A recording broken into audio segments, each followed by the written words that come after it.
Godwin Yao Andam move that conference accept the proposed amendment for Article 5.3. Thank you very much. Motion duly move. Any seconder? Let me go. I've seen one lady. Your hand is up. Yes, madam, you have the floor. Fast. I, Miss Kawiawewana from the Central Region, as a North District, move.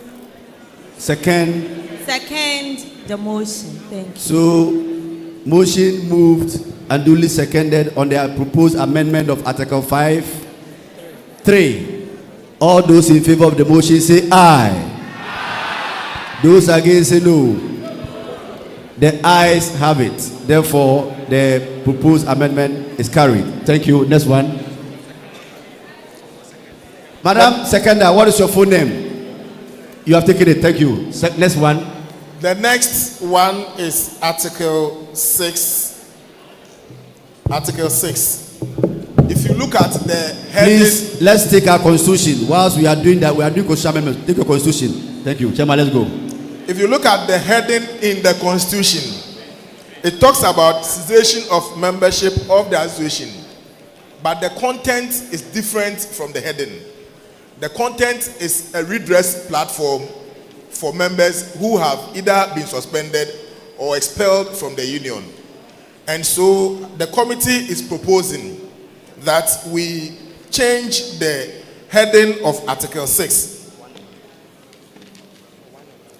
for clauses 1 and 2, so that the heading will read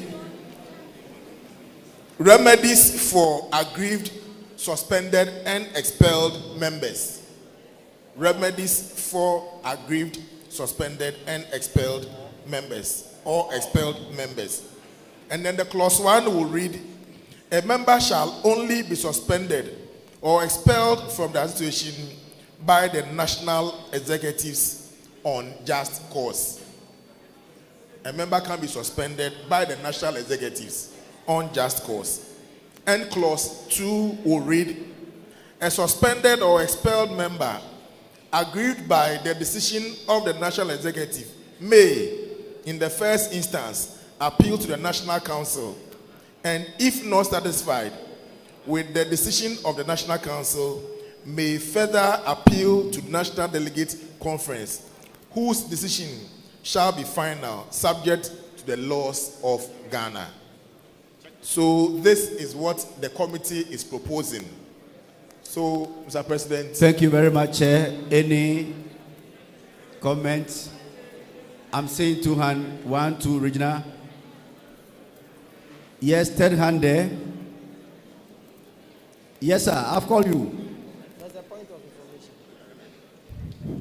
Thank you, Mr. President. My name is Ishmael Akomante. I just want information through you to the committee chair to find out the heading as he read. He mentioned end, but I see or in the book. I want to find out, is it end or? It is or. Oh, Mr. Committee chair, please take note. Thank you. Thank you. Next person. Thank you. I'm Carlos Femi Yao Ganyo, O District. Please, the Article 6.1, the ending of the 6.1, a member shall be suspended or expelled from the association by the National Executive on just cause. Please, whilst we are doing this amendment, I want us to include what the just cause is, so that there will not be that monopoly over what constitutes the just cause. Thank you. Chairman. Thank you very much. The just cause here simply means that there will be no arbitral suspension or expelling from the union, but that anyone who finds him or herself in such a situation will be given a fair hearing, after which the national executives will take a decision on it. A follow-up? Yes, a follow-up, please. We don't know what constitutes the cause for the dismissal. Can the cause or the just cause be operational? We want an operational definition of the just cause. What will constitute your misbehavior for which you will be suspended or expelled from the association? Okay. I think General Secretary want to come in. So, Mr. President, normally when you are designing constitution, the constitution is designed in such a way that it takes care of the bigger picture. The constitution takes care of the bigger picture, or it takes care of the macro level. Now, to the extent that the constitution has taken care of the macro level, if you read Article 25 carefully, it is the duty and responsibility of the National Council to put in place. I keep on repeating that particular article. Please, let us make time and read carefully the provisions we have under Article 25. It is the duty and responsibility of the National Council to provide detailed policies, guidelines, regulations, and other related measures or procedural issues of operationalizing the tenets and provisions we have in the Constitution. So when we say a just cause, all that we are saying is that you cannot arbitrarily tell somebody, I don't like you. You should be able to provide a reason. And that reason must be just. And those things are spelled out all over. And remember, when we are talking about the laws of Gnat, it also includes the laws of Ghana. That is why we say that all the things you do at the school level, the circuit level, the local level, we call it administrative tribunal. The day the thing gets to court, all the procedures you have followed, the court will want to have a look at it. That is why provisions have been made in the Constitution that after the National Delegate Conference, you can go to court. It means that the laws of Gnat respects that. So in this particular document, when you say you are defining the just cause, then you need to indicate all, at least try as much as possible to anticipate all the possible offenses that can be committed. You need to anticipate all of them, provide remedies to all, and let all be in this particular document. And also remember, because the framers of the Constitution have anticipated that it is not everything that our fathers can import, what they did concluding it was that they gave the final authority again to the National Council. That yes, at the time of putting this document together, we develop it based upon all the evidence available to us. But tomorrow, in case a member has a problem, and that solution is not in this particular document, let the person come through Article 42. And when the person comes through Article 42, listen to him. So please, National Council, I keep on talking about this one. When we go back, please let us find ways. And I remember yesterday when Dr. Linus was talking, he indicated to us that always coming to amend the Constitution every 4 years, we need to find a way. And so by carefully looking at Article 25, we can operationalize this particular document by providing all the policies that can help us. So my brother, that is how it is like. Our constitutions are developed. Then we have the laws and other things to operationalize it. Thank you. I don't know whether your concern has been addressed. Thank you very much.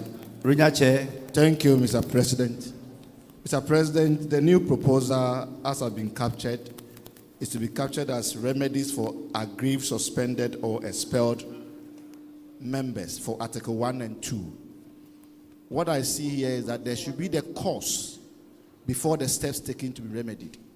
So, in my view, the heading for what is there should remain there for Article 1. Article 1? Yes, Article 6, Clause 1. Clause 1, okay. Then the 2, we can now talk about the remedies in that way. So I want us to maintain the heading for what is in the Constitution at the moment for Article 6, Clause 1. Then the remedies should now capture 2. Chairman, Thank over you. to you. So you are making a recommendation. So let us get it clear. Yes. I'm making a recommendation to the extent that there should be the cause first. And in this case, we don't have the cause. So one should stay the cause. And then the 2 should now talk about the steps to be remedied, for which you have outlined what should be done in that particular clause. Thank you. So that the original heading stays For clause 1. clause 1. Yes. And then clause 2. You now will talk about have the remedies. The new. Okay. All right. That's my recommendation. Thank you. Inputs were taken. Chairman, have you gotten what he said? Yes. Yes. Okay. Yes, sir. 2. Thank you, Mr. President. Please, today we don't have time, so when I call you, So I think to add to what speak to the mic, honorable member. It's on. Just get closer to the mic. Okay, to add to what my colleague have said, Yes. I think the clause 3 also talks about the cessation. That is when a member withdraws. So the current heading should capture article clause 1 and clause 3, so that the new remedies will be the clause 2. Thank you. Honorable member. All right. Thank you very much. Thank you, Mr. President. I'm Patrick Mauku Nunekweku from Suhum Krabwakuta.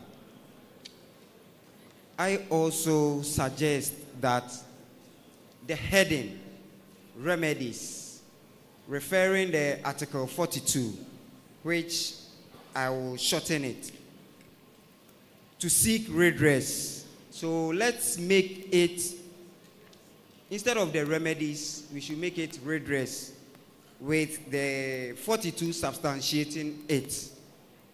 The second one too is the... Please, can you... We are talking about Article 6. Yes. Yes. So I'm suggesting that the word remedy, we should use redress. We should use redress. And what is your reason for suggesting My that reason yes. is that the remedies, to me, is in one way or the other good. But for the sake of Article 42, what it states, that a member who alleges that any act or omission of any authority or person under this Constitution is in violation of any article. Mr. or President, Honorable member, please don't go to Article 42. Trying to mislead the House. Don't go to Article 42. We are amending Article 6, Clause 1 and 2. Yes, Mr. President. So you said we should replace the remedies with redress. with redress. Yes, please. And we are asking you to give us a reason. And the reason is that though remedies has been used, but a synonym of the remedies is Excuse me. remedies is there. We are doing law. Today we are in law school. We are in law class. So let's put the English somewhere. Okay. And then use the legal language. Okay. So what is there? The remedy is okay. Okay, Mr. Yes. President. Then the Yes. second one too is I also suggest that the heading, cessation of membership Please order. of the association, must capture only the Article 3. Then the proposed amendment should capture the Article 1 and 2. So Thank my you. understanding is that we agree that we should have separate heading. But now we are all agreeing that the first heading should remain. Is that not it? Then the second one will give it a heading. Is that not which is captured? Yes. So, Honorable Member, you are done. Thank you very much. Thank you very much. So, Chairman, can you move the motion now? Yes, Mr. President, if you, with your indulgence, let me clear. The 42 is not about the person who is affected. But in this case, it's any member who sees something that is untoward in the union. Chairman, that is can why I told you activate not to it. go to Yes. 42. All right, So thank you we are very much. done. So Give the motion. I move that with the proposed amendment and the input received on the floor, we do adopt it for the amendment of our constitution. I so move. A motion duly moved. Any seconder? My lady?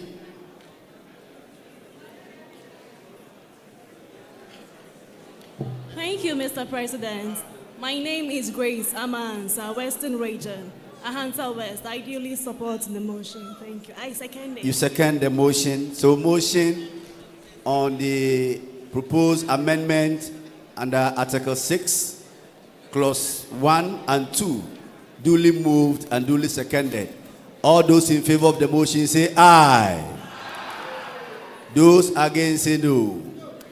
The ayes have it. So the proposed amendment under Article 6, Clause 1 and 2, duly passed. Chairman, let's move on. Thank you very much. We come to Article 10(3)(b). Oh, sorry. Point of information.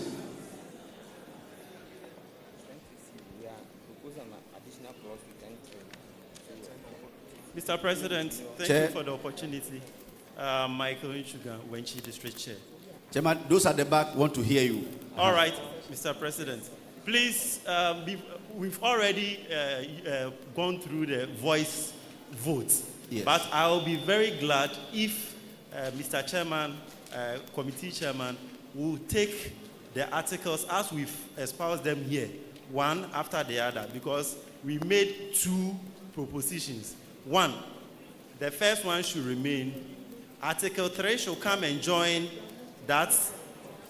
Clause 3. Clause 3. That's under the cessation of membership. No. That was the. Please, Honorable Member, President.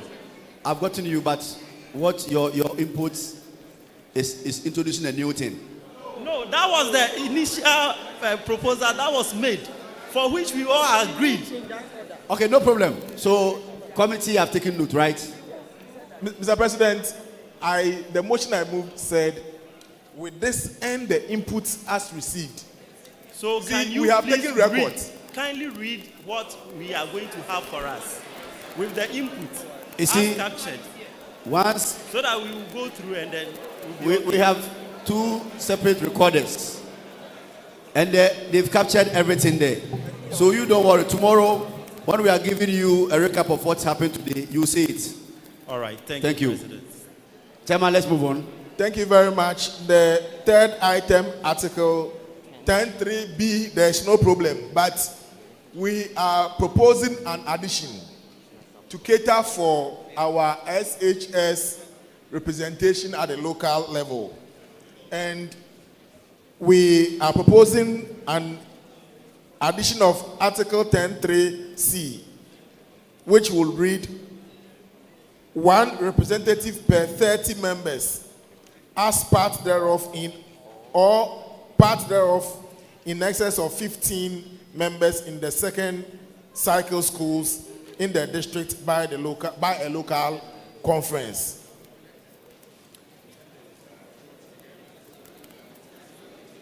Are you done, Chairman? All right, so yes, Honorable Member, you have the floor.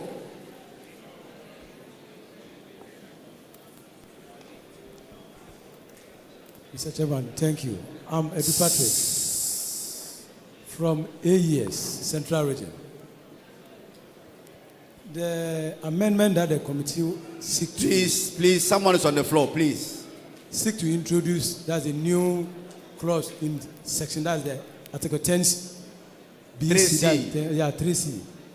I wish, because the SHS is also an institution, and the first caption said, two representatives from each educational institution, of which the SHS is an educational institution in the local. So if you are now giving them that opportunity to come with 30 delegates, maybe if it is the district, fine, but at the local level, they are also institution. So as it starts at the B says 2 per educational institution. So we should maintain the B, and then the C should be given to the district level. I propose that. So I think point of information, right? Let's listen to you. Thank you very much, Mr. President. My brother has raised a very relevant issue. So I want to suggest a remedy to cater for it. So what we can do is the B, we will add excluding senior high schools or second cycle institutions. So 2 representatives from each educational institution in the local, excluding second cycle institutions. Then we will have the opportunity to cater for them under C. Because this issue is a thorny issue. Anytime we go for the local level, the secondary schools, they felt neglected, so we need to make a provision for them. So that remedy will cure it. Thank you very much. So, Chairman, let me take this one so that I'll come back to you. Yes, sir, honorable member. Thank you. I'm Carlos Femi Yauganyu again. About the representation, in fact, I agree that is introduced for those of us in the second cycle school, but I want the part that Chairman, take note too. 50, the part that mentioned 50 plus thereof. 15. 1.5 is for the basic schools. Now for 50, 15 or 50. Please, the 1.5, the addition on the 1.5. I want a mathematical clarification to be added to it, so that if you have 20, you will not tell me the 20 does not qualify for 2 representatives.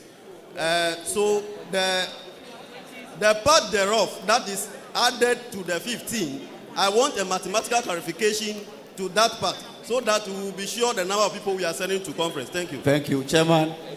Thank you very much. Please, the room. Thank you, Chairman, go on. Please, the 2 out of 30 doesn't mean that if the number is less than 30, that school cannot bring the 2 representatives. So any number between 1 and 30 would give them the 2. But beyond the 30, we are looking at more than half of the 30. And once the extra numbers in the secondary school crosses 15, it means that they are more than half. And because in human counting, we don't have a half human being, we round it up to 1 so that there will be an extra, yes. So if you are, for instance, 45 members on the staff, the first 30 will give you the 2, and the 15, because it is up to half, will give you, but if it is less than 15 and 14, it will give you no number. This is for the senior high school. Please. Yes. This is for the senior high school. Follow up. The first 30 will give you 1. The second 30, so please, let's take it again. If Please, let's have one meeting, please. Let's take, for instance, there are 2 schools with 1 staff member of NAT members being 45. And then there's another school with NAT members being 44. So 45 as a number, and then 45 as a number, 44, 45. Now with the 45, the first 30 will give them 1 representation. And then because it's 1:30. Please. Don't confuse my chairman, please. No. Chairman, don't allow yourself to be confused. The mathematics is that we are saying every 30 should give them 1 representation. Exactly. And I'm using 2 scenarios. A staff with 45 NAT members and a staff with 44 NAT members. The extra 15 on the 45, that is after the 30, they are up to half. And in counting human numbers, there is no half. So the half will give you addition 1. But if it is 44, it means that the extra could not meet half of part thereof of 30. So many part of information. Mr. President, just to add to what the... Before we go on, let us look at our representation at the district conferences, the regional conferences, and the national delegate conferences. This clause is there, the part thereof. And so if you are a district that has 2,400 members, the first 2,000 will give you 4 delegates, but the 400 will not give you a delegate. No, sorry, to give you a delegate because it is more than half of the 500. But if you have 2,100 members, you will get the first 2,000, but the 100 will not give you a delegate. It is the same principle that we are applying here. The part thereof, and here the base number is 30. You are still standing. I think we are okay now. Point of information, chairman at the back. 2, 3, then regional chairman. Please, let's listen to your information. Thank you, Mr. President. Godwin Kalichi, Kratchi West. The article in question. Initially, what we have in the Constitution already is given the second cycle 2 representatives. And that is what members at conference from the second cycle are looking at. So the concern they are raising is that if it happens that in a second cycle school where they have only 20 members, which is not up to the 30, are they going to get representation or they will not get? Will it be 1 or it will be the 2? That is where they want to get a clarification from. Chairman, thank you. So, whom do I listen now? Please. Chairman, you have the floor. Thank you, Mr. President.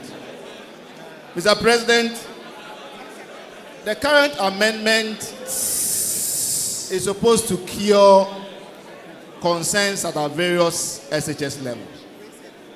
Originally, Order. as it has been captured under the institutions, they are supposed to bring 2. And there were concerns there because if you take a typical basic school, even though now we have added the SHS to be part of basic schools, but when you decorporate, you can have the KG up to the JHS 3 as the basic school, and then SHS from SHS 1 to SHS 3 as the senior second cycle schools. Mr. President, the maximum number you can have for schools from KG to SHS teachers will be around 15. When it is a single stream. Now, if you come to the SHS, you can have more than 20, 30, 100 teachers in the SHS. So the argument is that if you use the institution to make the representation, then you will not be fair with the SHS second cycle institutions. Chairman, that is why we are introducing a new clause. So, Mr. President, the clause as it is, if you use 30 for 1, it means you are further denying them of more numbers. No. Please. Yes. If you use 30 for 1, you are further denying them. So I'm looking at it that the 30 rather should be for the 2. Then in excess of the 15, you can now add on. That is my proposal, Mr. President. Thank you. Yes, sir. Yeah, Mr. President, thank you very much. Order. Mr. President. You have the floor, member. Thank you very much, Mr. President. I just want to find out. Oh. Mr. President, Please. I just want to find out. We are being streamed live. Oh, those in front of me. Honorable members, those in front of me. Chairman, are you with me? Thank you. Mr. Yes, President, sir. thank you very much. I just want to find out why SHS in focus. Because when you go to the education offices, they equally have numbers which are more than 50 to 70.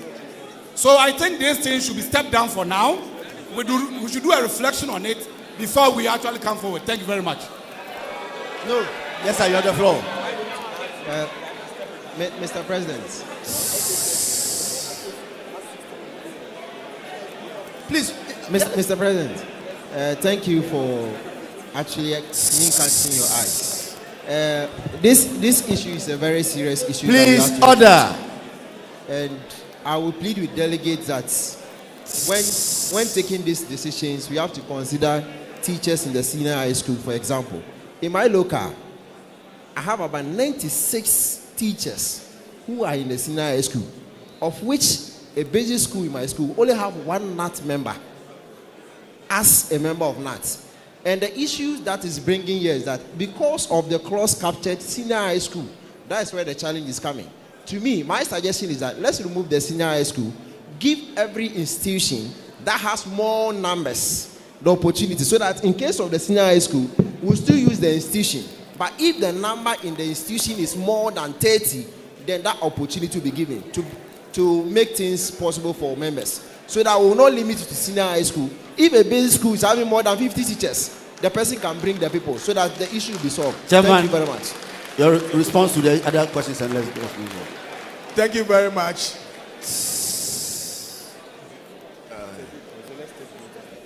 Okay, so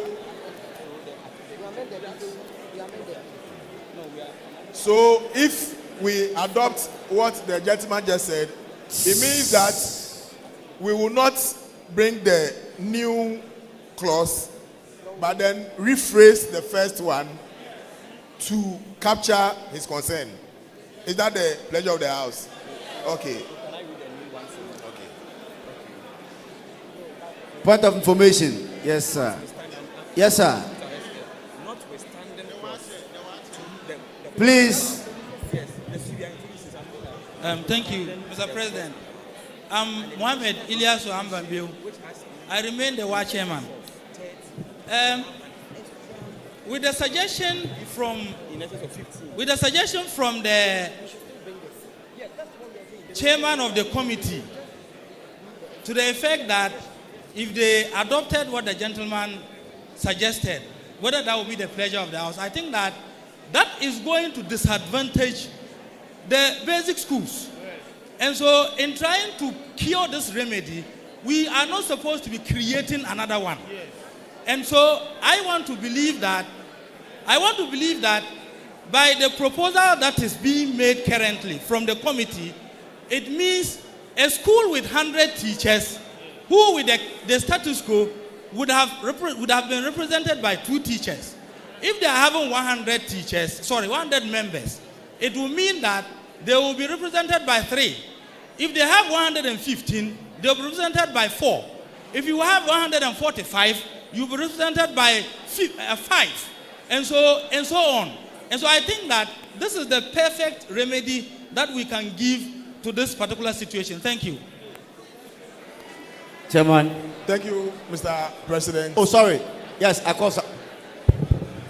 Mr. President, my name is Eric Apiti from Volta region. I think I will align with the last speaker, but then I want to find out from the chairman.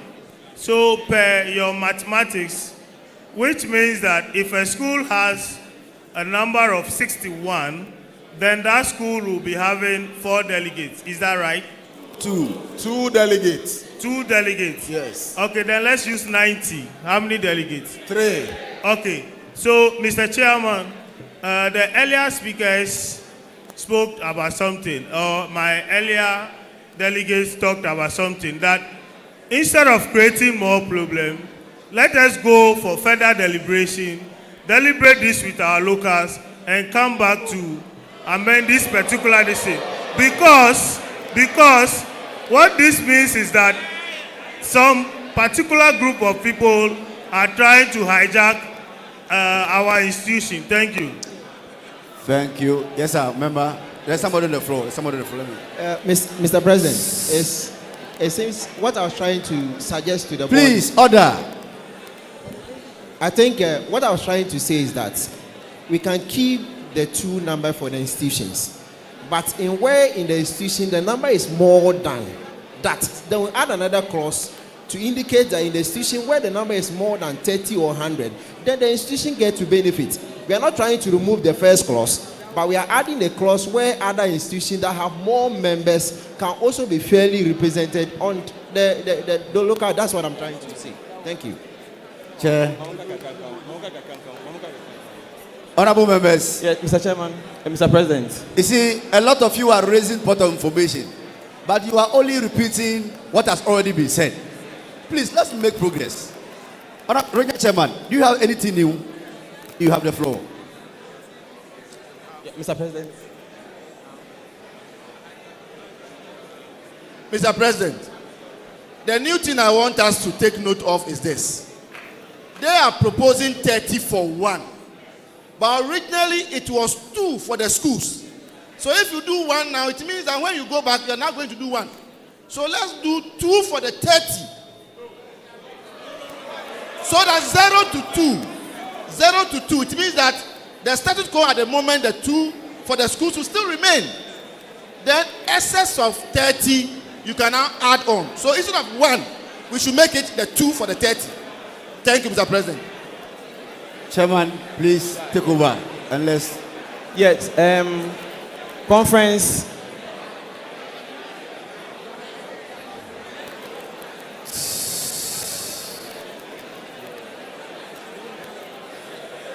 Please. Chairman. Yeah, Mr. President, members of conference, the thinking. Hello. Please.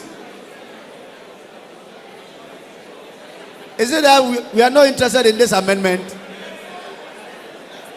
Let's listen to them. I'll come back to you. Honorable member, please, you have the floor. So, Mr. President, members of conference, the thinking behind this amendment or introduction is to help. Okay. Please go ahead. Is to help increase the representation of our colleagues in the senior high schools. Wait. Currently, as it stands, let's be fair to ourselves. If you go to a typical local, what happens is that you have so many basic schools in one local, and at most you would have maybe 2 senior high schools in the same local, which means that at any gathering, at any conference, if you have, say, 10 educational institutions and 8 of them are the basic schools, then taking the 2, you have 16 people representing the basic schools. However, as it stands now, if you have only 1 senior high school, it means you are going to have only 2 teachers representing the entire senior high school, which means their voices are not properly heard. Now, the reason we are saying that their voices are not properly heard is that, like one member indicated, on the average, a basic school, you will not get up to more than 30 teachers in an institution. But in a secondary school, you are likely to get 100 and over teachers who are members of NAT in that educational institution. And that is why we are proposing that if it is the pleasure of conference for senior high schools, we increase their representation to correlate with the representation of our colleagues at the basic school. That is why what we are submitting to the conference. Thank you. Mr. President, with your indulgence, please. Chairman, yes. Please give me. Order. The rationale behind this amendment. The rationale behind this amendment is to cure representation, fair representation. Now, in a local where you have, say, 15, 20 schools, the average NAT members on the staff of the basic schools is between 15 and 20. That is the average. Hello. So that is the average. Honorable members, I think Please listen to me. You see,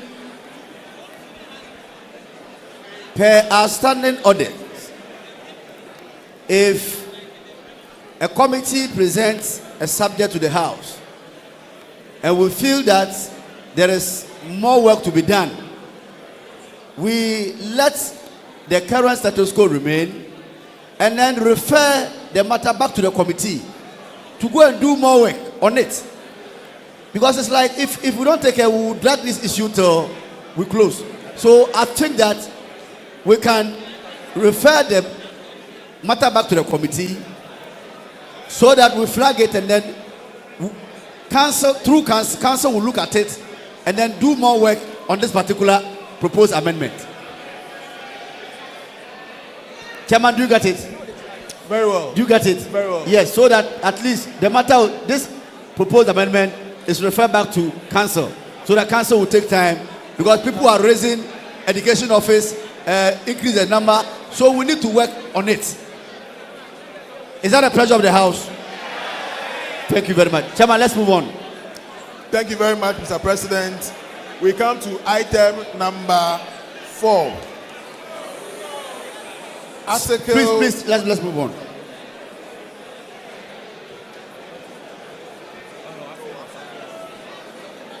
Next one, please. Yes, we go to Article 16, 5C. Article 16, 5C is about creation of districts. Creation of districts. And we want to insert. Please, order.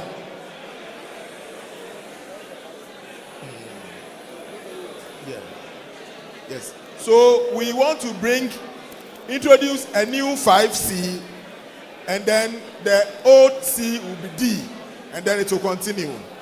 And this is what we are proposing, that it reads, make recommendations to the National Council for delineation of districts.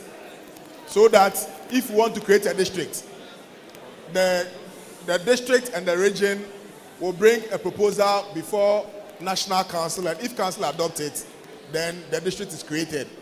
So this one will become Article 16, 5C. And the current C will be moved to D, and then the alphabetical ordering will continue. Mr. President, this is what we are proposing. I think this one is very clear. Is there any comment on it? Other than that, I ask the chairman to move the motion. Chair. So, Mr. President, I want... There be no any other comment. Move the motion. The rest of the note is... Sorry, Chairman, sorry. Yes, sir.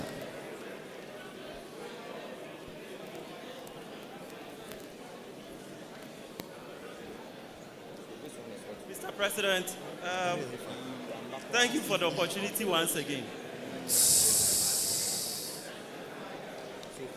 Mr. President, I can recall very well that at our last council meeting, National Council meeting,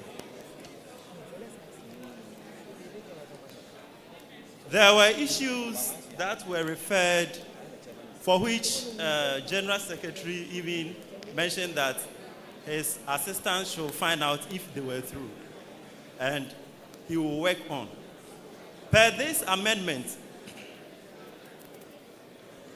we are adding the recommendation to the duties of the regional conference. National. Per this proposal, the 5C, where we are now, are the duties of the regional conference. Am I right? Yes.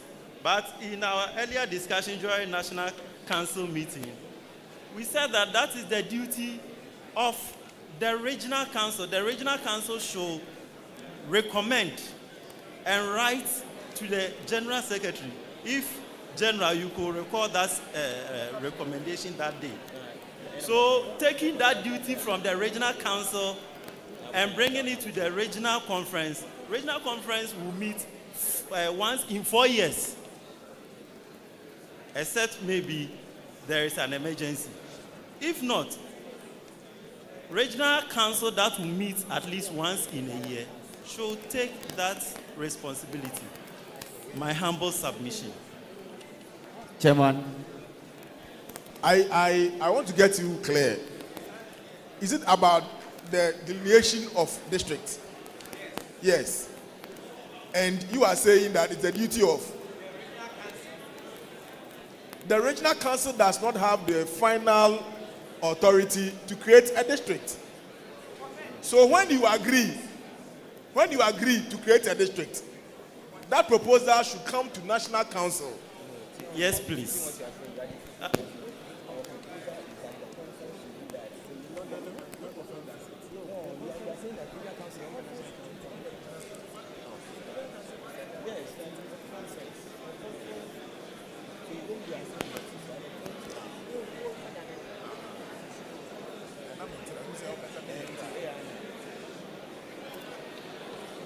So, have you moved the motion? So, Article 16. Yes, 16(5) C. Chairman, please go on with the motion. So I move that conference adopt the proposed amendment of 16(5) C, making way for movement for Article 16(5) D in that order. Mr. President, I so move. Motion duly moved. Any seconder? Yes, Madam Chair. Madam Chair, you have the floor.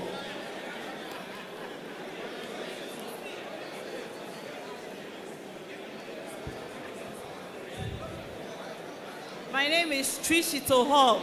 Please, are you a chairperson? Okay, let me listen to you. Trishito Hall, Equiapim North. I second the motion. Thank you very much. Motion duly moved and duly seconded under the proposed amendment of Article 16(5) C. All those in favor of the motion say aye. Please, President, you hold me, please. You hold me, please. Somebody has seconded the motion. Please, I had wanted to bring out a certain information. Please, I've already put a question. So, all those in favor of the motion say aye. Those against say no. Thank you very much. The ayes have it. Chairman, let's make progress.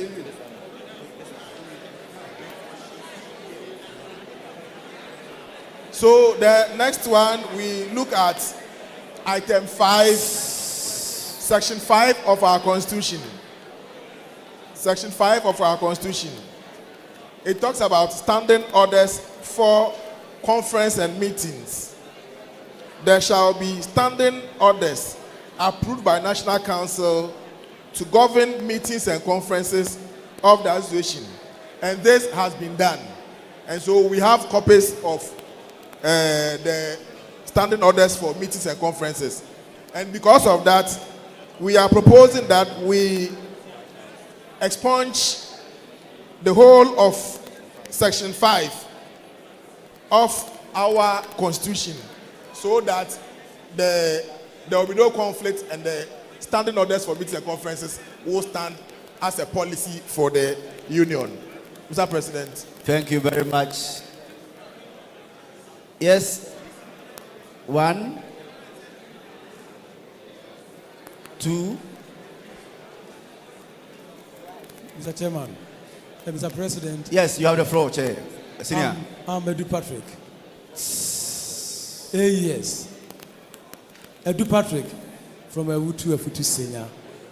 I rise to add to what the amendment committee, the chairman just said, that we are looking at the standing order.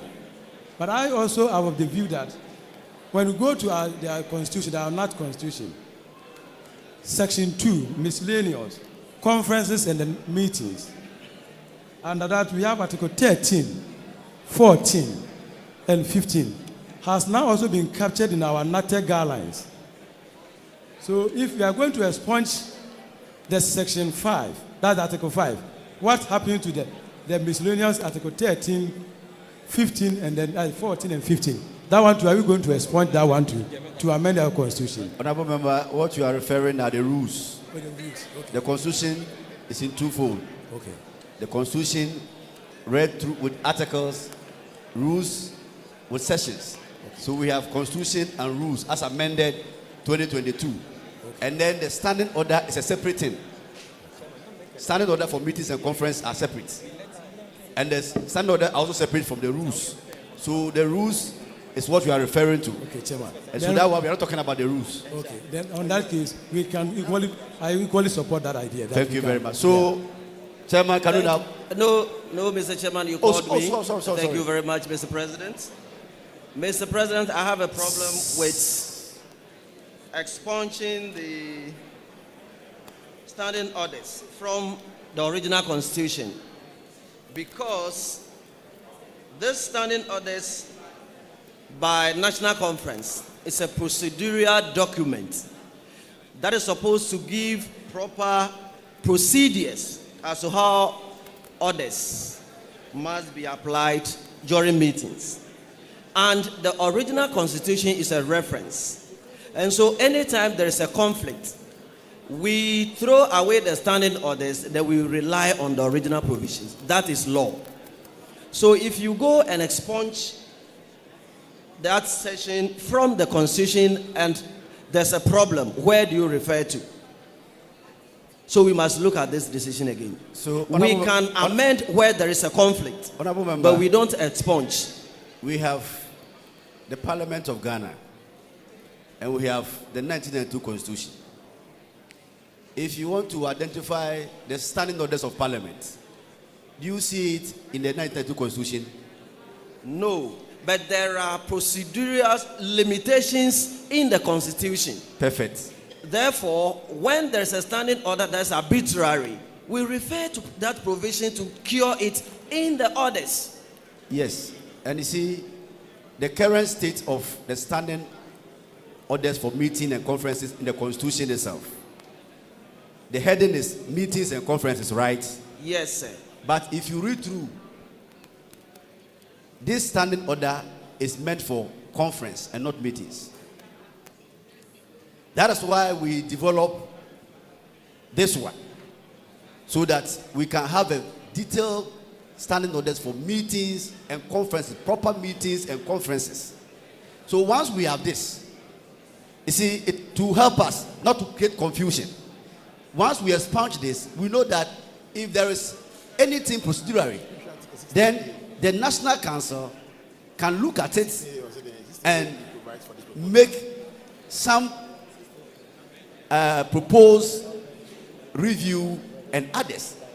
You see, the guidelines that we are using, the National Council every 4 years try to make sure that we build upon whatever that we have.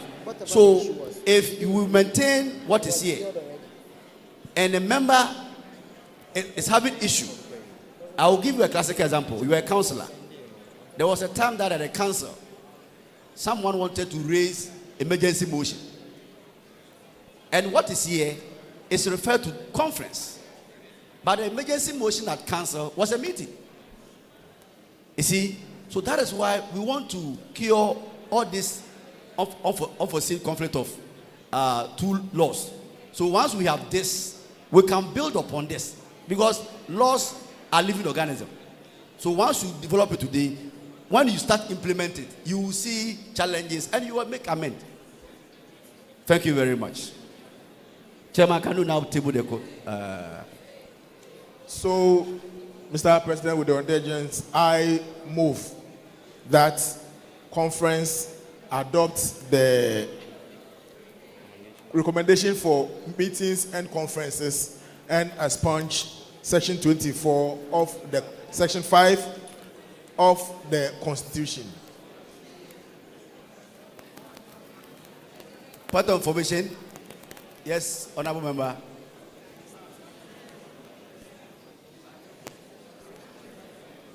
Chairman, please hold on with the motion. I'm coming.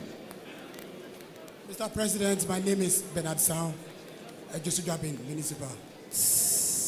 Mr. President, respectfully, I am sure the 1992 Constitution of the Republic has a section that talks about the standing orders of Parliament and any other auxiliary body. Yes. Expunging Section 5 entirely, leaving no room for reference of standing orders or other business of the conference or other meetings, will leave a vacuum. And for that matter, we cannot have any reference point to question even the standing orders that will be promulgated by any house. For that reason, even if you look at the standing orders of Parliament, and unfortunately I don't have the hard copies, but I have soft copies, wherever there are any sessions of the orders of Parliament, they refer to the Constitution. Every bit, almost every bit of the standing orders of Parliament has reference to the Constitution, articles and clauses in the Constitution. So this is going to leave a lacuna. So I am suggesting humbly that the committee will go back, or maybe the House will help the committee to give a certain session or clause that will talk about standing orders and how even we can come out with standing orders. Other than that, Council, in their own thinking, maybe arbitrary, excuse my language though, can come out with any standing orders and be propagated and be practicalized. All right. So what it means is that under the rules, instead of expounding the entire section 5, the committee should look at it and make provision under the rules in the Constitution as reference. Mr. President, what he's referring to is that the details of the standing orders are not in the Constitution, but it says there shall be standing orders for the governance of activities in Parliament. And so it only gives you there shall be. So that is why I'm saying that yes, there shall be. Yes. So should we link up with our rules? Yes. You get it? Okay. All right. Instead of saying we are expunging it, let's make provision under the rules so that we can make reference to it in the Constitution. Very well. Thank you. Yes. So now table the motion, please. So with the input, subject to the input, we maintain the provision for the availability of rules of conference and meetings to adopt the whole document for meetings and conferences of our association. I so move. So motion duly move. Any seconder? My ladies. Madam, sorry, I'm calling you Ajia, but you're not Ajia. Madam, you have the floor. Or are you Ajia? Thank you very much.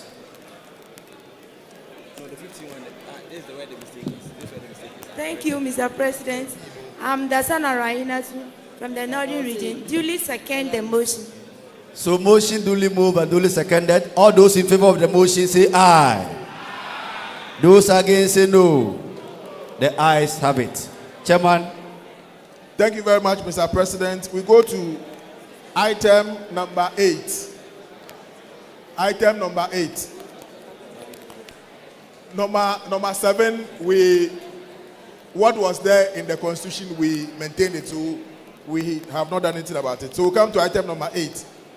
And in Article 15(1), everything there is okay, except where you have, let me take up to where there is a problem. A district executive shall be elected in each district and shall comprise of 4 district officers listed under Article 13(4). In the current Constitution, it says 13(4)(c), but it should be 13(4)(b). 13(4)(b). So the only change there is to change the C to B, so that the reference will tally with the content. So proper placement. Proper placement. Proper placement, yes. Is there any? I think this one is straightforward. So, Chairman, table the motion. So, Mr. President, I move that we adopt the corrected and proper placement of Article 15(1). Motion duly move. Any seconder? Yes, this side. Oh, I'll come there. Don't worry. This side is like I'm not. I'll come to this side.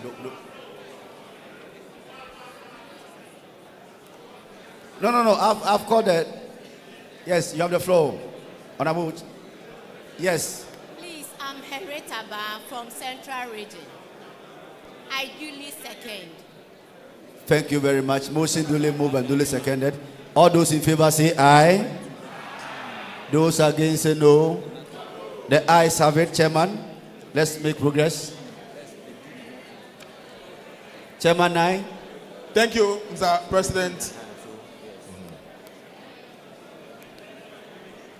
We are looking at NATOC and their representation to National Delegates Conference.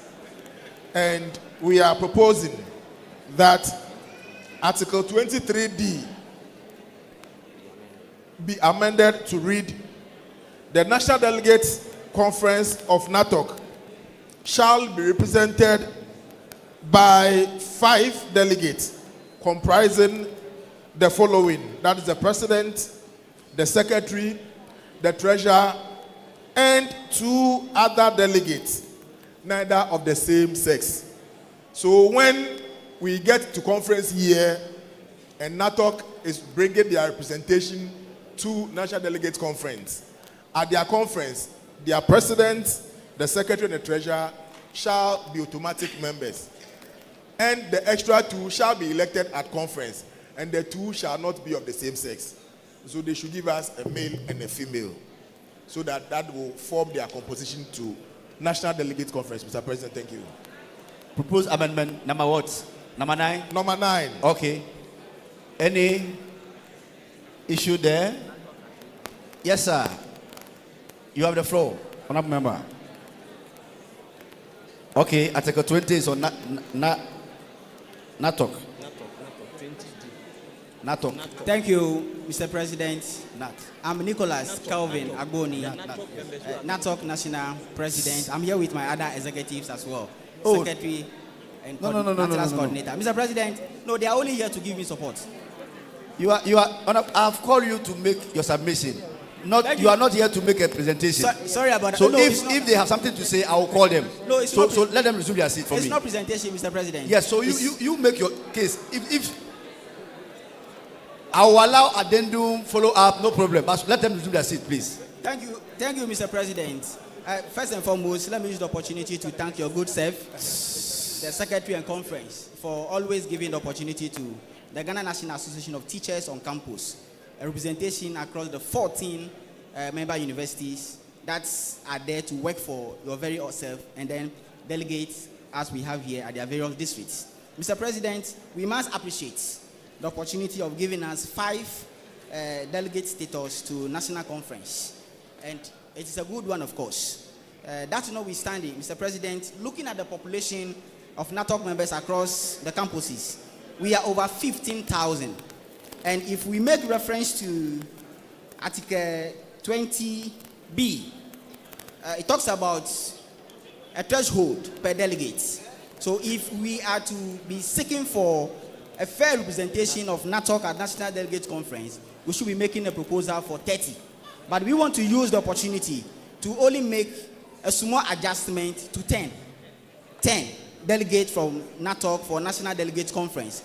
So that, one, we have 10 regions represented by NATOC, because all the regions we have our tertiary institutions where members are coming from these regions. So that each region we can have at least 1 member from NATOC from these regions. Now, Mr. President, I also want to make a big advocacy for our female. We have a growing number of female as NATOC members, represented by our beautiful NATLAS coordinator. But it appears that if we are not careful and it comes to election of 2 others, we may end up not giving that status to the NATLAS coordinator. So we want to propose for a recognition of the NATLAS coordinator as an automatic slot among the President, the Secretary, and the Treasurer, so that we know we have a female representation automatically to National Delegates Conference. Mr. President, that is not all. I also want to make a proposal by an extension to the district and the conference, the district, the regional conferences. Since we are making an adjustment at the national conference, we also make that adjustment also at the district and then the regional conference from 3 to 5. So we will have a female representative, preferably the NATLAS coordinator, to represent us at those levels also. Thank you, Mr. President. Thank you very much. I'll come to you, but let's quickly effect some correction. You see, where I'm sitting, I'm unable to identify. All of us are messed up. Some of us are observers. Observer, you had the opportunity to contribute, but not to take a decision. Understand, an observer seconded the motion. So that one, which proposed amendment was number what? Mr. President, it's the number 8. Number 8, yes. 9. 8 or 9? No, item number 8. 9.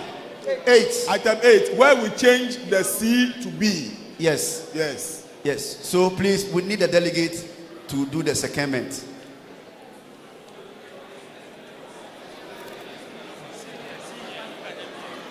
Yes, sir.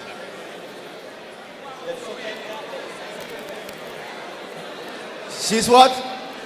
Oh, no, no, not you. As for you, a delegate. The observer from Central Region, right? So, madam, not you. Thank you very much, Mr. President. Berima Edujemfi Eric, humbly replace that seconder. Thank you. You have not seconded, though? Yes, I do second the motion. Thank you very much. Thank you very much. So, Natok, are you done? Thank you very much. Chairman, he has raised some. Yes. Natok has its population. But when we are doing the statistics, they are always counted amongst the regions. They are always counted amongst the regions and the districts where they are located. And so these numbers are part of the population in the various districts and in the regions. But it is beyond that we want to recognize the national level. And so, yes, with your NATLAS input, it could be adopted. And then, so it means that with the 5, after the president, the secretary, and the treasurer, the desk can be the NATLAS coordinator with one other elected member to conference. But in terms of the number representation, it is already catered for by the population of the district and the regions.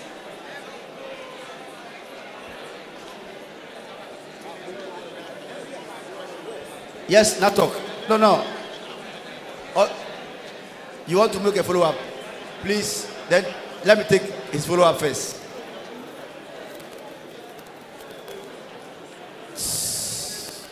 Thank you, Mr. President. I do appreciate the presentation from the chairman of the committee. That being said, Mr. President, you know, with the records, the representation he spoke about is not a true representation of delegate to conference. If we are actually being represented, then it means that any representation from the region should be somebody who is a NATOC member on campus. Then we know that, yes, you have catered for us across the region. Then we are going to have 10. We won't complain. Then, in addition to the 5, then we are even getting 15. But in this case, we don't receive that true reflection of the representation from teachers on campus. So if that is another way of doing it also, then we can also propose that that representation should be determined by NATOC from the various campuses where they are located in the region. Then we will have 10. Then we'll add the 5 from the national. Then we'll be getting even 15. More than the number we are even requesting for. Thank you, Mr. Then I'll put the information. Thank you, Mr. President. I want to inform you, I will inform the NATOC president through you, that anyway, I'm Mohamed Ilyasu Ambambiwa. At the various districts, I can talk about mine. We have a NATOC that has been designated as a local. And they have representation in our district council. So anytime we are having elections, their members are eligible to be elected to this place. Nobody was elected here based on any special arrangement. When I see around, I don't even see, the blind. I don't see blind people amongst us. But yes, so PWD as well. I have seen at least one person here, a PWD, yes. But when you see the blind, we don't have them here. People are not elected based on their specialities. They are elected because they are part of the members of a particular district, region, or local. And so once we have NATOC members who are at the various districts, regions, and locals, who are eligible to be elected when they present themselves, we can even have a NATOC member become a district chairman of a place. And so that person will become a national council member. And so based on this, the special attention we have given to NATOC is to recognize them as an academic group in the association. And so for us to stretch it, it will mean that we'll be opening the floodgates for several other Honorable member, they are not just an academic group. They are members in good standing. So the addendum, are you? But you are, I believe you have done. NATOC president, you are done. So I call your former president. Thank you, Mr. President. My name is Castro Ananga. Before I make the addendum, I raised a point of correction to put our honorable member who was misleading the House. If you go to the Constitution and you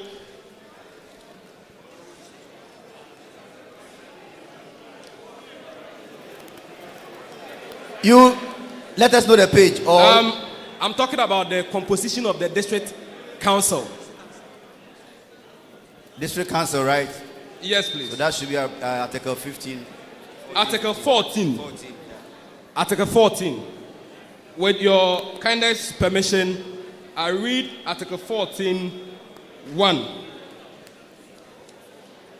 The district council shall comprise of the following: A, district executive members; B, chairmen, secretaries, and treasurers of the local branches of the association; C, regional executive members resident in the district as ex officio members. Mr. Chairman, this constitution, as I've read, does not capture NATOC. And the arrangement that his district is operated outside that of this constitution. And that is just one situation he mentions of WA. Mr. Chairman, I can confirm, before becoming the national president, I was a local chairman, campus chairman for Amstead. I never represented on the Kumasi Metro Council. Mr. Chairman, not only me, but I can confirm same for other members.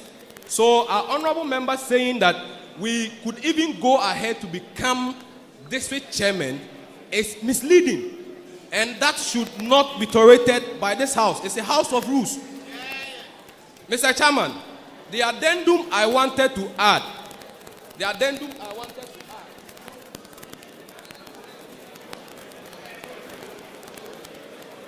was with regards to the numbers and the request that we are making. We are humbly appealing to conference, just as my colleague submitted.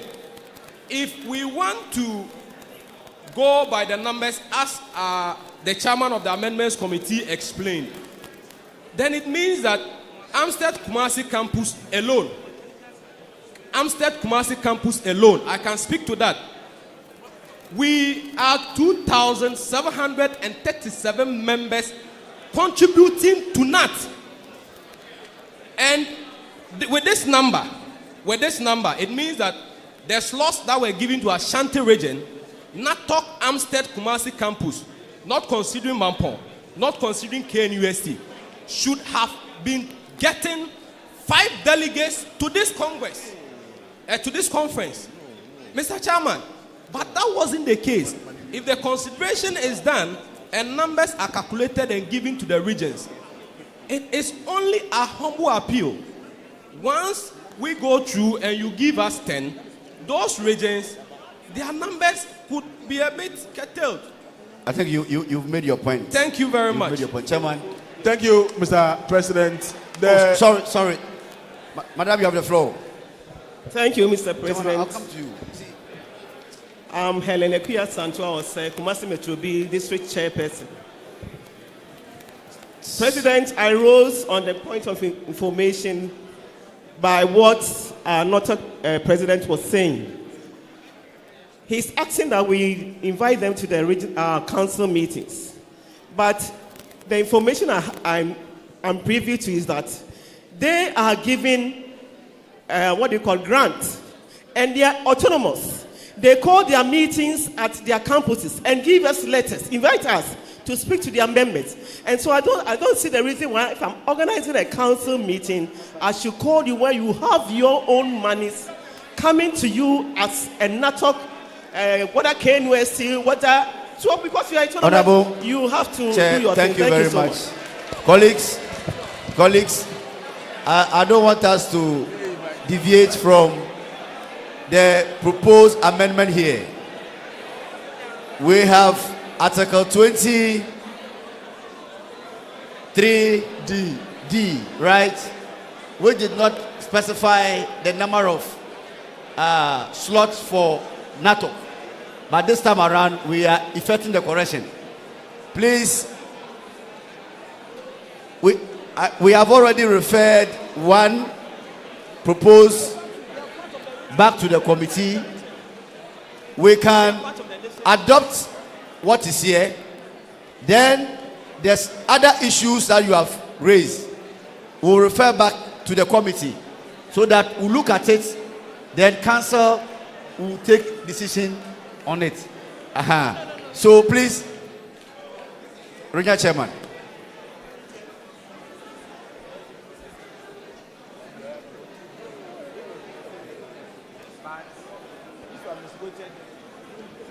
Mr. President, thank you. Mr. President, I want to seek an information through you with the committee chair.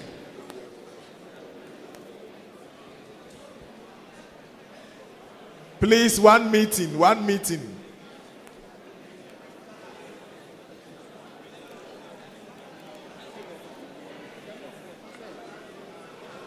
Thank you, Mr. President. Mr. President, the amendments seek to have the wording as we have in our text. The national delegate, that's page 388. The National Delegate Conference of NATOC. No, we are reading it. No, Mr. President, the amendment that the proposer is coming to cure is under 23D. Yes. Which says NATOC shall be represented by 5 delegates at the National Delegate Conference. And you want to specify the kind of delegate they should bring. Yes. When you come to the recommendation, I see the page 338, Article 23D, should read now as the National Delegate Conference of NATOC. Is it NATOC organizing the delegate conference? Or not? That's the information I want to seek through you from the committee. Is it NAT or NATOC? So let's look at it again. Thank you. Chairman, Please, let me give you a bit background as to how we arrived at this. Yes. The NATOC representation to the National Delegate Conference came with issues where exited outgone officers wanted to attend the conference and newly elected ones also wanted to attend conference. And so there was this back and forth. And it came to our attention. And we are saying that before every National Delegate Conference, NATOC will have their delegate conference where they will elect their officers. And so at that level, whoever is elected as their national executives form what their conference has given them. And out of which we are inviting those new ones to conference. That is why, so it is out of, if we don't take care, and I'm the sitting president, I can skew the timing in a manner that will allow me, who is supposed to exit, to come to National Delegate Conference. Mr. President. Yes. So actually, this understanding. There's a member on the floor already, so let him finish. Mr. President, if you take from the main article, It refers to there shall be a national delegate conference, and referring to NAT. That's Article 20. It is our conference. We are now looking at representation that should come. So this one should just mention that NATOC should have the president, should have the other ones that have been listed. But over here we are seeing it as if it's the delegate conference of NATOC, not that of NAT. So let's look at it again, Mr. President. You see, Chairman, Mr. President, with your indulgence, they are not only bringing the elected ones, the chairman, the president, the secretary, and there are two others who are supposed to be elected in addition to the three. So we should just go ahead and mention the two others. And please, and we are not looking at the situation where some group will sit somewhere and do their nominations, but that at their delegate conference, they should elect those two to be added to the three, to be 5. So it's a wedding, and we have identified it. We have even rewritten it here, and we will finally present it for adoption. So let's look at Thank you very much. So please, the consent has been catered for. And then the next issue is about the NATLAS. Please, NATLAS at all levels is represented by their rep at both NEC and Council. National Delegate. NATOC, yes. Yes.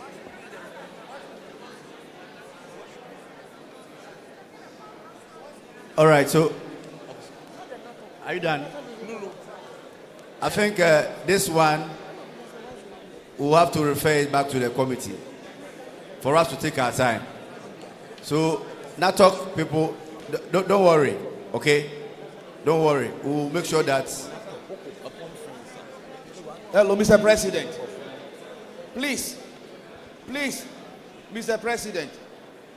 You see, at all material time, the NATOC operated on the campuses. But I don't want to go into the history. And then later on, what I'm saying is that at all material time, NATOC operated on the campuses. In fact, the main assignment given them is to take care of NAT members on campus.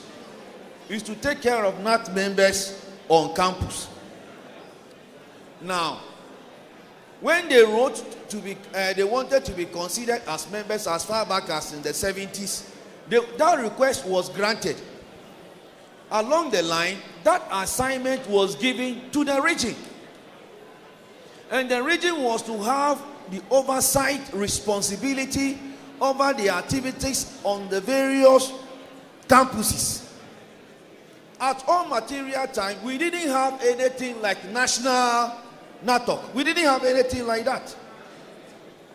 Please, I want you to listen carefully. Because there was a reason why national NATOC was constituted. There was a reason. And we started it at KNUST. I was there with them when we started it. There was nothing like national NATOC. At the time, anytime there was a problem, you will see, in fact, it was UCC, Winneba, Legon, the numbers there were not huge. But the backbone was UCC, and then Winneba, and then the rest will come on board.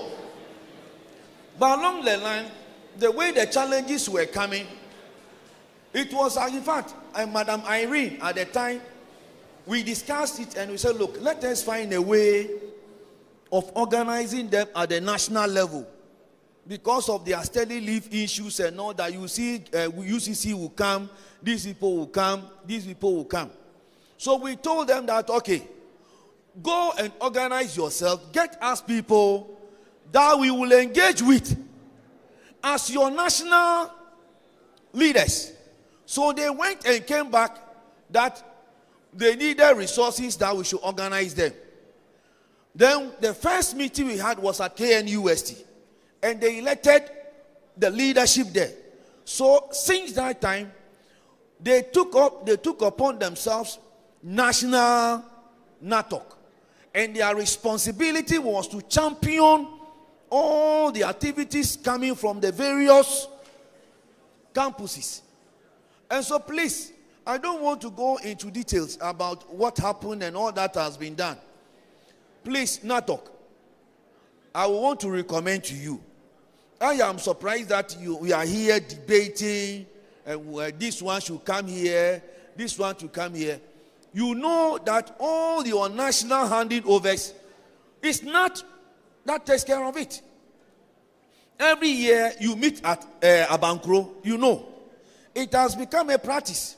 We take care of all the expenses, among other things, for you to go there to go and have your program. Coming here, I was thinking that when you met, the decision there should be what is being presented here. If you people think that the names of the 5 representatives should not be mentioned, let that decision should come from that particular house. That the house has taken a decision that henceforth, give us the 5 slot, we will determine the people we want to bring. And that will be it. Please, I want you to take care of this. You see, let us make a distinction. This is the national level. Oh. And this is the national level. We are not talking about the regional level. And that is why we indicated to the leaders at the time that we want them constituted at the national level. Because the regional ones, the regional secretaries can take care of it. But at the national level, we want you people to be constituted at the national level, and we supported to get it done. So, and that recognition was given to you as national leadership. And so, if at the national leadership, and there is a national program, we don't refer to the region. We refer to the national leadership. So please, these NATO issues that are coming here, if there is anything and we go back, we can go and look at it. You can call all the rest of your brothers and sisters on campus. Let us all look at it. If changes ought to be made, please, so be it. I think we can stay it here for now. If it is a representative or whatever thing, whatever changes that ought to be made, I don't know whether what is happening here now, it is something that is coming from, it is coming from where you met.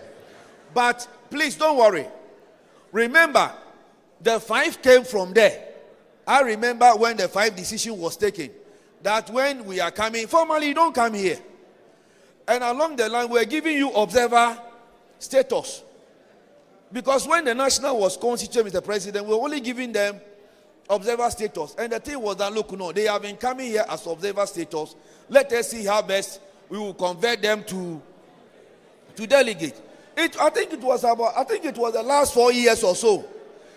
I think it was last 4 years. Yes. So this is the second term. So please, I beg you, the rest of the things, let us go back home, look at it. I don't know exactly what the amendment is about, whether you want more people to come. Want more people to come. Please, you don't worry. I don't know how. Please, I'm coming. You have made all your. I have given you the background. I have given you the background to how the whole thing started, and it was only last 4 years, that you were given the delegate status. If my memory serves me right, I hope I'm right. And this is the second. It was in 2022 that you came in as delegates. You remember? Oh, Mr. President, I hope you remember. It was in 2022 that you came in as delegate. So this is the second time that you are coming again as delegate. Let us work out the rest of the things. Everything will be fine, okay? Thank you very much. Mr. President, I think we can proceed. Microphone, please.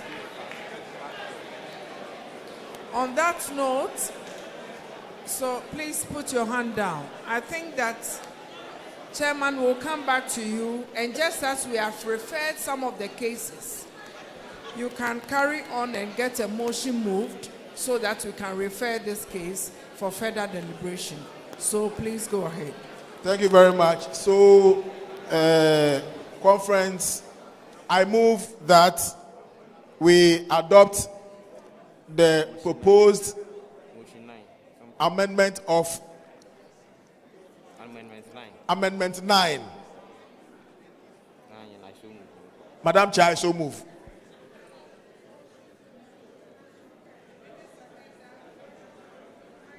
Please.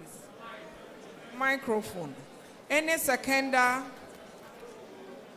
on my extreme right, please come to the podium.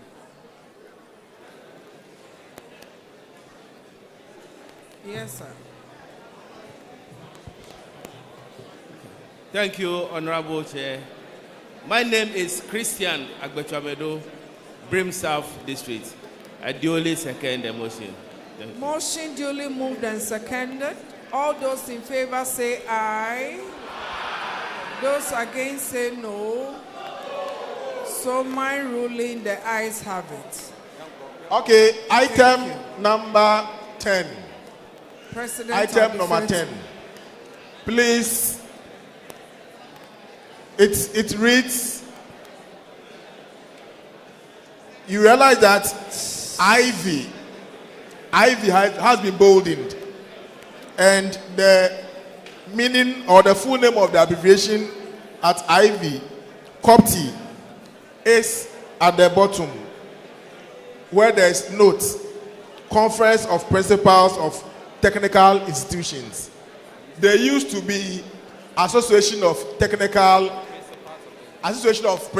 of Technical Institutions, APTI, but they have rebranded, and so we want the Constitution to capture the rebranded as we have now.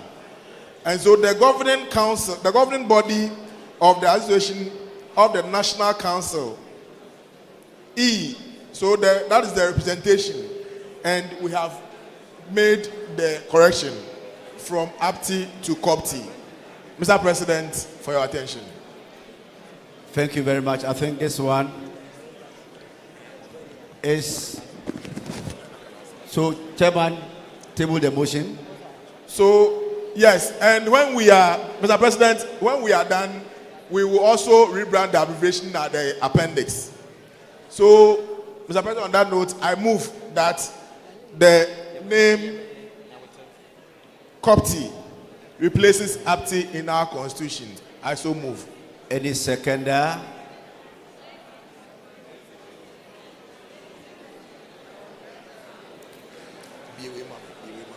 Madam.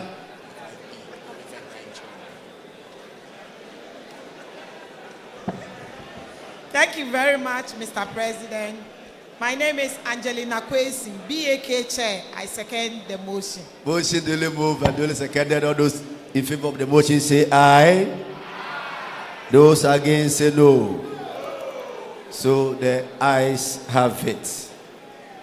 Chair. Mr. President, there was a last amendment, but I believe because of time and speed, it was not captured in the document. And I want to bring conference attention to it. If we look at Article 16.5E. 16.5E. E. Yes. Okay. With your indulgence, I read. Elect one person, neither of the same sex nor from the same level of educational institution or establishment as a regional chairman and national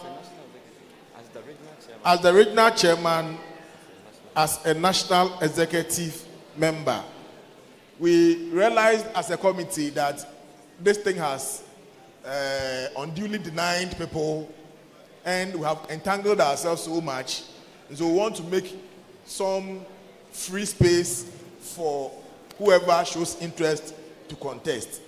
And so either male or female, depending on who is the chair and who is the national executive member.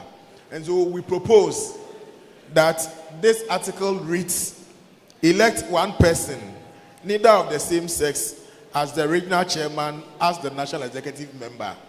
Mr. President, for your attention. Thank you very much. Member, 1, 2, 3. Thank you very much, Mr. Chairman, President, for the opportunity. Mr. President, I want to respectfully put before the committee, amendments committee, that we should maintain it as it is, because already our women are deprived. And so if we want to make this... Oh, Honorable Member. Yes, sir. Did you hear the proposed amendment very well? Yes, Mr. President. I was just making a point to that, but that notwithstanding, even if we want to go by what they are saying, once they have not captured it in the conference document for amendment, I think that we should leave it as it is, because it has not found its way into the conference document. Thank you very much. Thank you. Mr. President, I believe you are not getting what I'm saying. I'm saying the committee worked on it.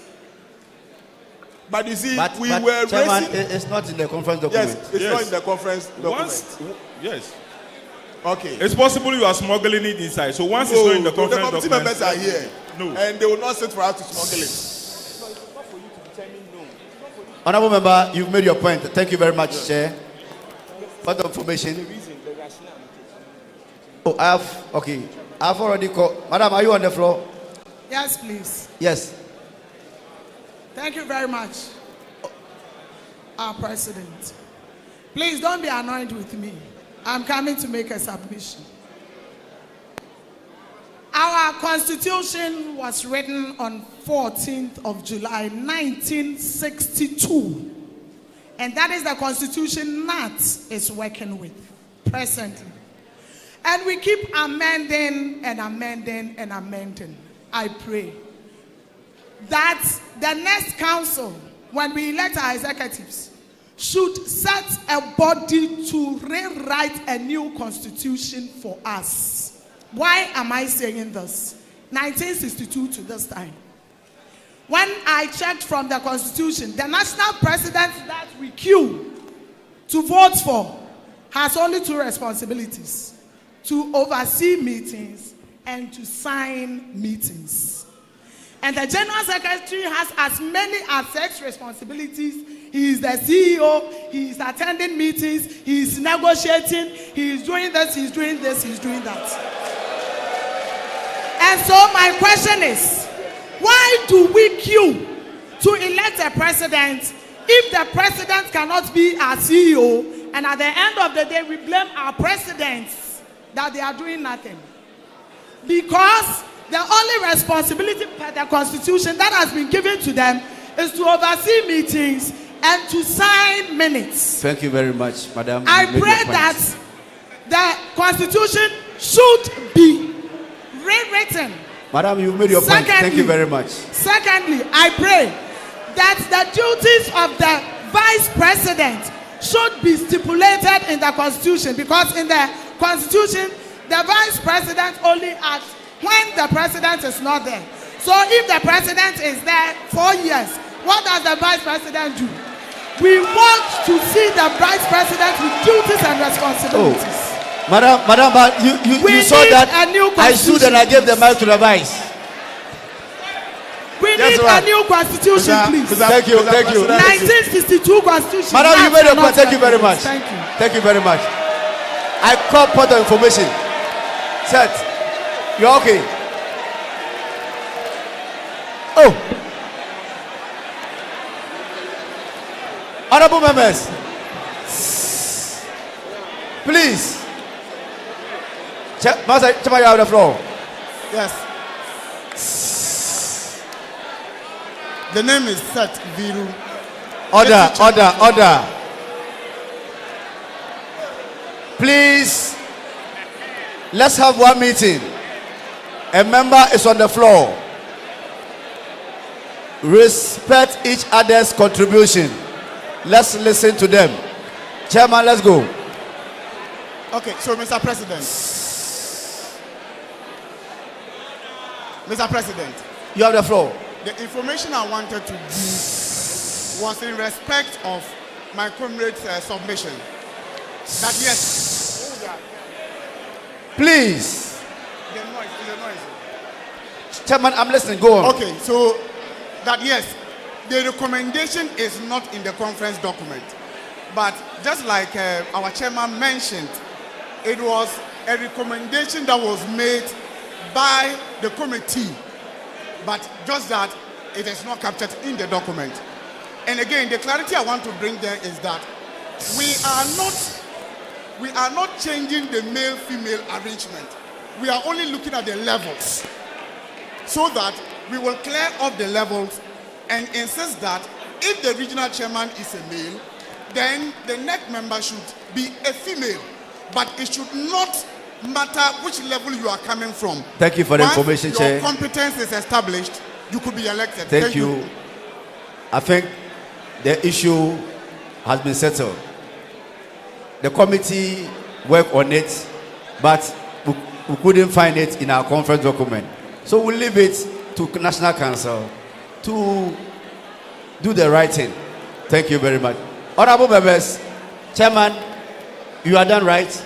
Yes, the final comment, if you have other than that, I will thank you and then discharge you and your committee. If you have anything to say. So, Mr. President, with your indulgence, it means that the 16(5)(e) will have to be referred to yes. council. Back so that, to, council. All right, thank you very much. So we have referred 2, right? No, 3. 3, yes. So, honorable members. Yes, Chairman, they were requested for the composition of the Constitutional Amendment Committee, and they are found on page XX. Page XX. And it's a 30-member committee. Mr. President, we thank you for the opportunity. Thank you very much. Let's put our hands together for the Constitutional Amendment Committee. Chairman, we are equally grateful. And to you and your team. Mr. President, please, I'm here. You see, I said it yesterday. If I should allow you, everybody will come and stand before the mic and say, Mr. President, I'm here. Colleagues, due to the series of activities we've gone through today and the movement, currently, as I'm talking to you, the chairs we are using for the lunch is what we are using in this room. And I'm told the late lunch is ready because it includes FU. It includes FU. And so, if it is the pleasure of the House, we will end proceedings here because we have to quickly send the chairs back to enable us get chairs to sit on it and eat. Then when we finish eating, the church is still occupying the auditorium, and we can't come back to this room for another round. So the remaining activity, we'll look at tomorrow's activity. If it's not possible, then we'll shift it to Tuesday and make sure that we finish everything. Then the others will follow. So, part of formation. Hey, 1, 2, 3. The 3 of you, then we are done. Please, no movement. Please. Please, no movement. Chairman, you have the floor. Thank you, Mr. President. My name is Eric Muzi, District Chairman for Shama Ahanta East. I would like to seek this information through you from the General Secretary. A National Council meeting preceded. Please, order. Someone is on the floor. Chairman, let's listen to you. A National Council meeting preceded before the National Delegate Conference, and during the National Council meeting, I sought for an information through you to pick that one from the General Secretary in connection with the injunction that we've had concerning our elections. And he told us that he has referred, it is true, one, He recognized the fact that they have received something of that nature, and he has referred it back to our lawyers. Today is Sunday, and we have 3 days for us to have our election. And looking at what aspirants have done so far, I want to seek the information through you to find out from our General Secretary the outcome of what he referred to our lawyers. Thank you. Yes, sir. Mr. President, respectfully, my name is Bernard Sao, Ejoso Dwabin District, local chairman for Kwaso Local. Respectfully, Chair, earlier before you discharged the Constitutional Amendment Committee, I raised a point of information, but I could not catch your eye. Sorry. But in a minute, just a minute, I want to pass this. As part of the referrals you have made to the committee, which shall be approved by council, I would happily put this one before you through you to the council conference. Committee chairman, okay. Respectfully, sir, the Constitution at Article 10 and 31. I would not want to bore you with the readings, but Article 10, Clause 4A talks about the conference, how convened at the local levels. And then 31 also talks about the tenure of office of the local executive. Honorable member, you see, he has raised a point of order, so let me listen to him. By the way, let's take note that I have discharged the committee. So, Chairman, your point of order. Thank you very much, Mr. President. Mr. President, you just alluded. You have discharged the chairman of the committee. There's no AOB on agenda for discussion. So what are we doing? We are in conference, Mr. President. There's no OAB to be discussed. And you just told us that we need to mobilize resources to get ourselves organized properly so that it will not affect subsequent activities. And there's no OAB. Committee has been discharged. We cannot do that, Mr. President. You see, the members standing rules on point of information, not on the subject matter. So, you see, so I need to listen to their point of information. We are not discussing AOB. Once a member rise on point of information, you don't know the subject matter. So sometimes let us allow smooth flow of meeting proceedings. You see, so honorable member, with the greatest of respect, the point of order is overruled. Let me listen to you. I'm much grateful, Mr. President. Right, as I said in just a minute, as I was trying to point out to you, through you to the conference, that article or those provisions in the Constitution supposed to be amended to align with, I think, the spirit, the letter and the spirit of this Constitution is in conformity with that of the National Constitution, which is the 1992 Constitution. So we should consider the structures to give equal opportunity, 4-year tenure, 4-year conference for all the levels from local to national. I so submit and refer to the committee for consideration. Thank you very much. Thank you. Last person. Thank you, Mr. President, for the opportunity. I am still Carlos Femi Yauganyo. Please, I want to seek a clarification. Please. Someone is on the floor, please. Chairman, let me listen to you. Okay, I please want to seek a little clarification on Article 24, 2E and 3E. 24, 2E and 3E. 2E listed the constituent bodies, representatives. Now the E talks about their election, and their election talks about the members there being not members in good standing. If I say Prinkov and I say UTAG, I don't know whether UTAG and Prinkov members are members of NAT and are of good standing, that they will be elected to be members of the National Council. Please, I want a clarification. Thank you. Thank you very much. General Secretary.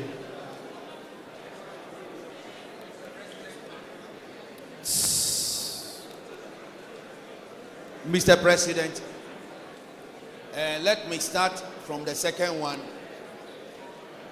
Then I think the first one, Mr. President, you need to give your ruling on it so that tomorrow, whether or not it becomes a reference point, we all will be safe. What he has said, it should not be said anywhere that he stood here to make a statement and it was recorded. I have ever taken a minute before and the matter went to court and matters came out of it. So I think when I respond to the second one, regarding what the gentleman said, please, you need to give your ruling on it, whether it is for consideration or what the gentleman said. He said he's making a reference to the leadership among other things. We need to give him a response. The gentleman that spoke first.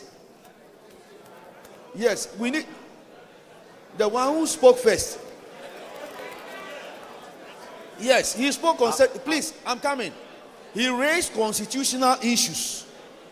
And once he has raised constitutional issues, we ought to give him a response. Okay. Whether it can be done or it cannot be done. So the records will take care of that. And that the matter will take care of it. And next 4 years, if it is something that will be reported, so that we all will be clear on it against tomorrow. Because we haven't had an issue like that and the matter went to High Court. Now to the substantive issue of why we have the UTAC and then we have the rest, and now Prinkov. Honorable members,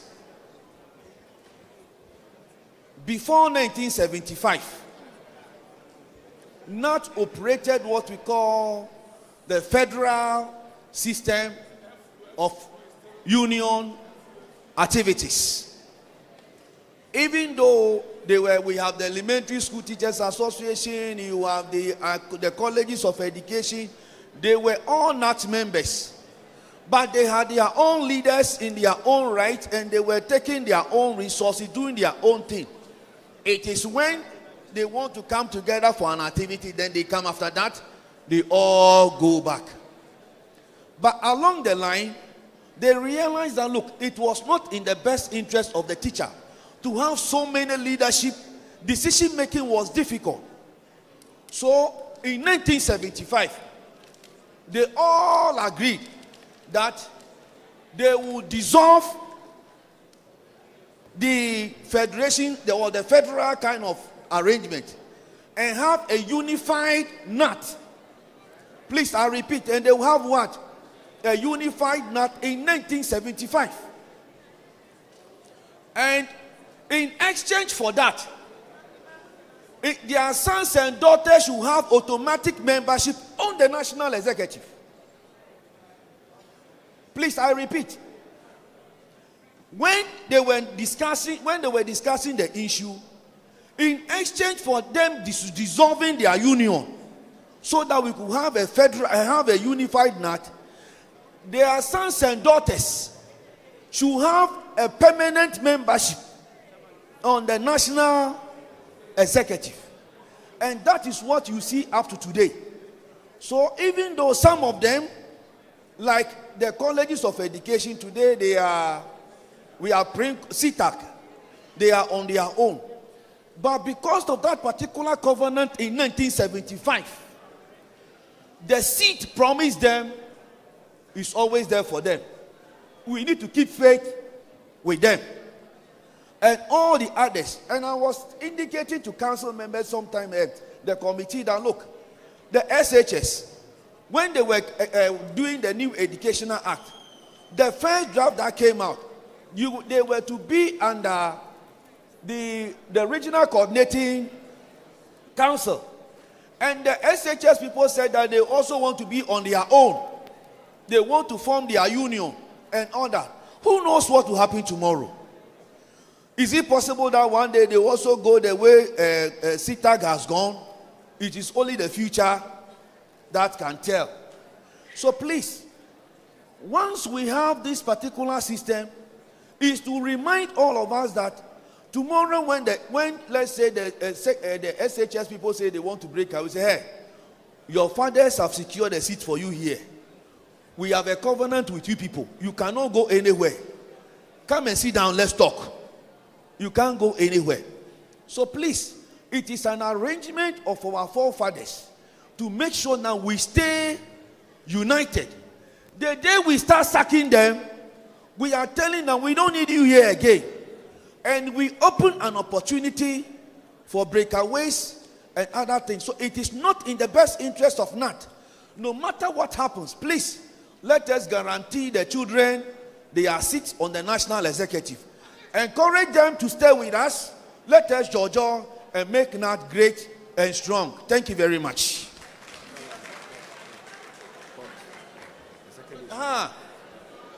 Please. Order, hello. order. Now, regarding the issue of the what the honorable member raised regarding the injunction, please, I think once I stood before the National Council and indicated and communicated to you, it will not be fair on my part to come directly to conference and come and say something when I have not reverted to council. So please, with the greatest of respect, and also to respect the rules of engagement, and to the extent that council is the convener of conference, I need to get to council members first with any other information the lawyers will bring. Then when I am speaking before conference, you will not say you don't know about it. I would have mean that all the respect needed to be accorded council has been done. So when we are speaking, it means that we are speaking based on the authority of council to conference. So honorable member, we shall be communicated to. Thank you very much, Mr. President. Yes. So in view of that, national council members be in readiness, because today is Sunday, and this evening myself and General Secretary, we are still pursuing possible solutions to the injunction or notice of injunction, so that anytime there is a need for us to engage, we will engage you. Because personally, I am a bit disturbed. So the National Council members, be in readiness, because anytime soon we will call you for meeting. Thank you very much. I think we can now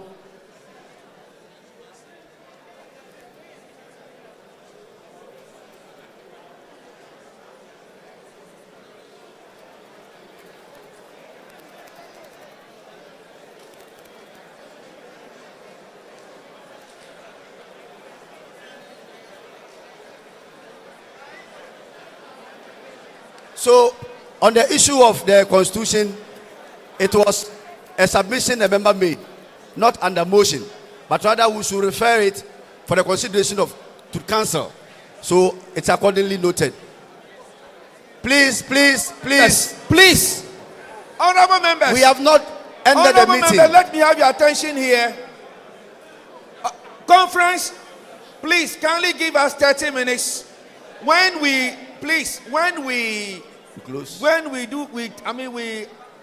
take the agenda meeting, take the closing, the benediction. Please kindly, you give us 30 minutes. You want to convey the chairs to the UPSA, then we follow up and take our dinner. Thank you very much. I now invite the motion for the adjournment of today's sitting to tomorrow. Announcement. Fast. Let's take the announcement first. Hello, Mr. President, thank you very much. Please, we are taking the announcement. Honorable members, the staff around, please immediately rise. Let's make sure that we convey the chairs to the place. The staff, please, you come around and help us move the chairs immediately to the place. We have a missing clear bag that contains conference materials and a pair of spectacles. Please, we are looking for it. And then Salome Kwabena AJ with a missing tag. If you have found it, please, let's see it. President, thank you very much. Thank you. Now the motion. Chairman.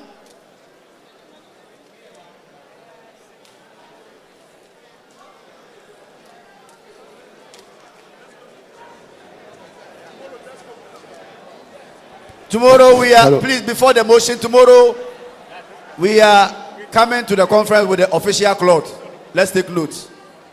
For the opening ceremony, official cloth. Yes, Chairman, let me get a motion.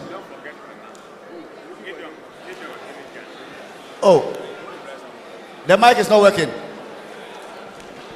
Hello. Please, get him another mic. For the motion. Thank you very much, Mr. Please. President. I, Samuel Lambo, Chairman for East Mamprosi, move the motion that we adjourn the mission to tomorrow. Thank you. I so move. Seconder. Yes, sir.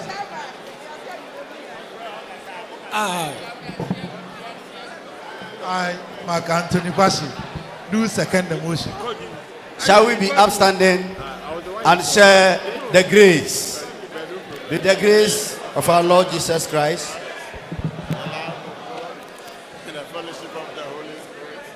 be with us now and forevermore. Amen. Surely, Amen. goodness and mercy shall follow us all the days of our lives, and we shall dwell. Amen. Thank you. Point of order. Point of order. Hello. Point of order. No problem.